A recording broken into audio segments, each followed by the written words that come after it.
Sinking funds are what keeps small surprises from ruining a budget, but most people only save for those obvious expenses, things like Christmas or car maintenance. I think there are about 5 sneaky little expense categories that you would likely forget about when you're planning your budget. And if you were to just take a second to think about them, your budget would work a lot smoother.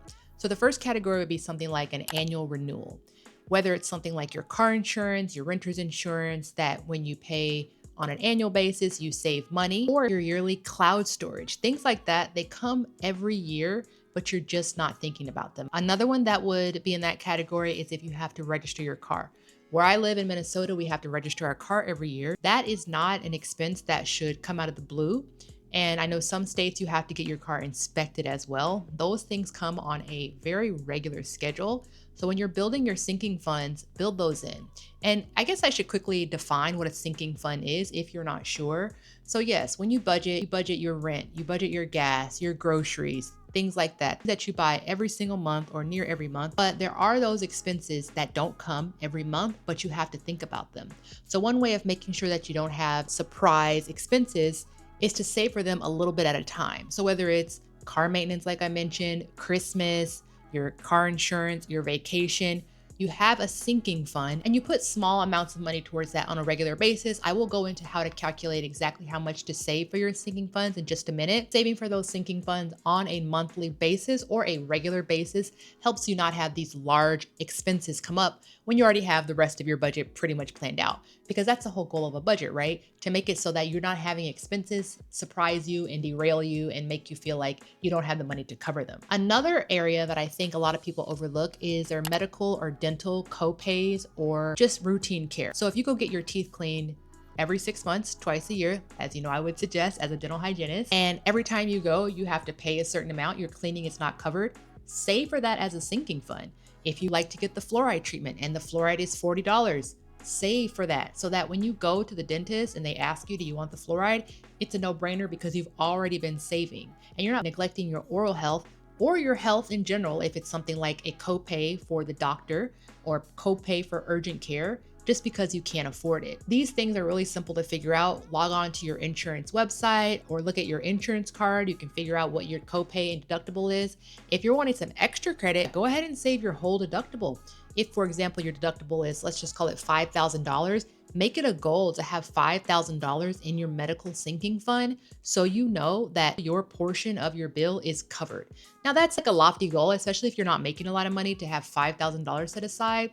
But it really does put things into perspective. It's not a surprise if you go to the doctor for something catastrophic or something larger and you have a $5,000 bill. It's really not a surprise that that's your portion because you have been given that information with the insurance plan that you're on. So these are things that you have to think about. And even if you can't save for them, just having them in your mind, knowing that the number is there, knowing that it is a goal, maybe for the future, maybe not the near future, but for the future, it's gonna only help you in the long run. The next item that I think people forget to save for are seasonal clothing or work clothing. So living in Minnesota, I wear a pretty hefty coat.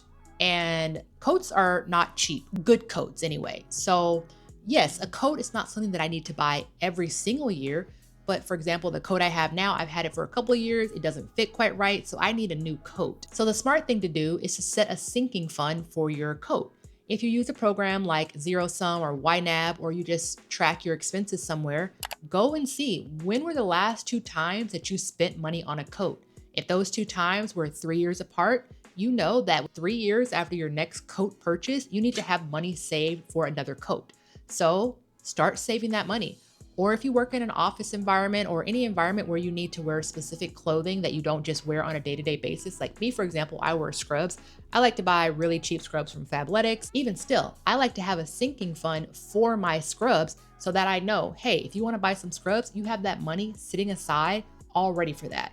And it does get expensive. If you're working in an office, you have to wear business casual, you have to wear cardigans or nice pants, nice shoes, ties, I don't know, whatever it is that you're wearing, think about those things. And yes, it's not something that you buy every month or every year, but you might want to buy a couple pieces to refresh every year, every few months. So just save for that. So when those items come up in the budget, you're not taking money from somewhere else to pay for an expense that really is not a surprise. You know that you go to work 5 days a week. You know that you wear these clothes. If you are tracking your expenses and you are aware that these things do come into the budget, just plan for them ahead of time. The next thing that can kind of be hard to actually get a real number on will be those personal care items or grooming items that come up throughout the year. Maybe you get a haircut every 2 months. Maybe you get your hair colored. Maybe you get your eyelashes done. You get your manicure, pedicure. Maybe you go get a massage, go to the spa, just buy really nice shampoo or expensive body wash, whatever it is, those personal care items, those things are not surprises. Those are things that you constantly buy on a semi-regular basis. I was able to actually figure out how much toilet paper I go through, and it was crazy. Every 2 months, I was buying toilet paper. So even with something like that, set aside the money, because otherwise you're going into other categories. You're stealing from yourself money you had set aside for something else, or you're overspending, putting it on a credit card. That's never good. Grooming, things that you just don't think about on the day-to-day. Those things are super important. And I think one of the last categories that people forget about are those administrative fees. Getting your driver's license. Your driver's license has an expiration date on it. Same with your passport. Your passport has an expiration date on it. Passport is what, about $160, I wanna say, if I remember when I got mine. Not a huge expense, but I prefer to save a little bit every month, so that way when my $165 expense comes along, oh, look at that, I've already got the money set aside for it. It can also be your professional license. If you're a medical professional or any type of professional where you have to get your license renewed, for me, I have to renew my dental hygiene license in 2028. So that is something that I can save for month by month, so that when that $200 expense comes up, I'm not thinking about, oh my gosh, where am I gonna find $200? I've found $200 over the past 2.5 years. And so that's the formula that you use. You take the total expense that you have, you divide it by the amount of months that you have to save for it, and then you save that money every month. For example, if I had an expense that was $1,000 and I knew that it was due in a year, I would take 1,000, I would divide it by 12 months, and I would see that I have to save about $83 every month. So $83 monthly means that at the end of a year, I don't have to come up with $1,000 because I've come up with $83 every month. Go through, if you use zero sum, if you use YNAB, if you just look at your statements, go through and figure out what is the amount of money, how many months do I have until it's due, and how much do I need to save per month. It's pretty simple, but it may make you feel like you are spending all your money, but that's the idea. That's what I like to do, zero-based budgeting. Every dollar should have a job. So every dollar should be going towards something, whether it's groceries for this month, gas for this month, or my coat that's gonna be due in 3 years, or whether it's that $1,000 expense that's gonna be due in 1 year. Every dollar should be spent on something. And that also makes it harder to steal from yourself. It makes it harder when you want to go and blow money on Amazon or go thrift shopping or go out to eat. If you see that you're stealing from your winter coat, or you're stealing from your car registration, or you're stealing from your license renewal, whether it be professional or drivers, or you're stealing from your car insurance, and you know that if you pay your car insurance every 6 months in a lump sum rather than by month, you're saving money, you might actually think twice. So in the end, you're going to save money. But I will admit, it can be a bit of an adjustment. Even me, I'm a work in progress. My sinking funds are not where they need to be. If you do not believe me, if you're new here, check out my playlist above where I do my budget with me's. I am still a work in progress, but this is where I strive to be. This is where I aspire to be, because it makes things so much smoother in the long run. And the way that I break mine up is I look at my monthly expenses that are musts, I have to pay them.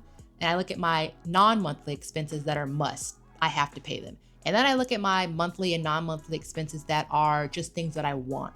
Those are the third priority. So my first priority is my monthly things I have to pay for. Second would be the non-monthly.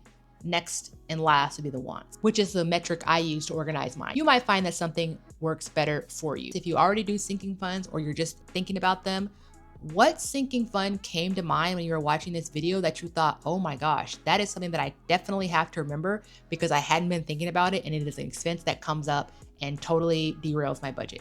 Let me know in the comments and I will see you next time. Bye.